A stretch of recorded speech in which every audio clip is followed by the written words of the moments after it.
ഒരുപാട് പേര് വിളിക്കുന്ന അന്വേഷിക്കുന്നുണ്ട്. അതുകൊണ്ടാണ് ഇങ്ങനത്തെ ഒരു വീഡിയോ ചെയ്യുന്നത്. ഇന്നലെ പെയ്ത മഴയിലും മലവെള്ളപ്പാച്ചിലിലും അതുപോലെ എവിടേക്കോ ആയിട്ട് ഇങ്ങനെ ഉരുളും കൂടെ പൊട്ടിയിട്ടുണ്ടായിരുന്നു. അങ്ങനെ ഞങ്ങളുടെ വീട്ടിലേക്ക് അതുപോലെ വെള്ളം ഇരച്ച് കയറിയ ഒരു ഉച്ചയോടുകൂടിയായിരുന്നു സംഭവം ഉണ്ടായത്.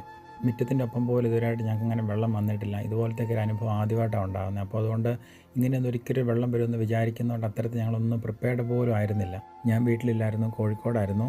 പെട്ടെന്ന് അന്നാറോസിനെ നോവേനയും കൊണ്ട് മരിയ കുറച്ചും കൂടെ ഉയർന്ന ഭാഗത്തേക്ക് പോയേ. അമ്മച്ചീനെയും കൂടെ എടുത്ത് മാറ്റിയപ്പോഴേക്കും വീട്ടിൽ ഏകദേശം വെള്ളം കയറി. അതുകൊണ്ട് നമുക്കങ്ങനെ ഒരു സാധനം ഒന്നും എടുത്തൊന്നും വെക്കാൻ പറ്റിയില്ല.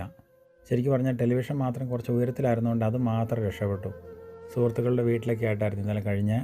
പപ്പ നോക്കുമ്പോൾ പട്ടിക്കൂട് കാണുന്നില്ലാത്തതുകൊണ്ട് അന്നേരം തന്നെ വിളിച്ച് പറഞ്ഞു പട്ടിക്കൂട് അടക്കം ഒഴുകിപ്പോയെന്നാണ് തോന്നുന്നതെന്ന് പറഞ്ഞ്.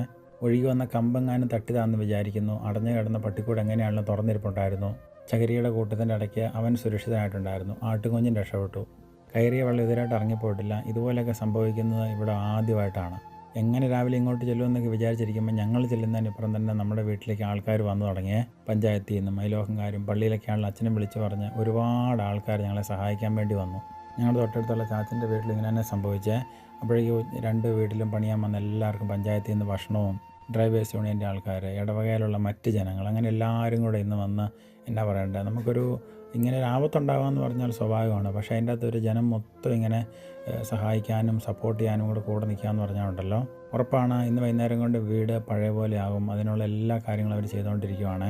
ക്ലബ്ബുകാർ, സംഘടനകൾ, ഇങ്ങനെ ദുരിതം സംഭവിച്ച സ്ഥലത്തേക്ക് എല്ലാവരും ഒഴുകിയെത്തി മാക്സിമം ആൾക്കാരെ സപ്പോർട്ട് ചെയ്തുകൊണ്ടിരിക്കുക. അതുകൊണ്ട് ഞങ്ങളിതിനെ അതിജീവിക്കും, വളരെ പെട്ടെന്ന് അതിജീവിക്കും. മഴ ശമിച്ചിട്ടില്ല. എല്ലാവരും ഞങ്ങൾക്ക് വേണ്ടി പ്രാർത്ഥിക്കണം കേട്ടോ. വീണ്ടും കാണാം. ദൈവം അനുഗ്രഹിക്കട്ടെ.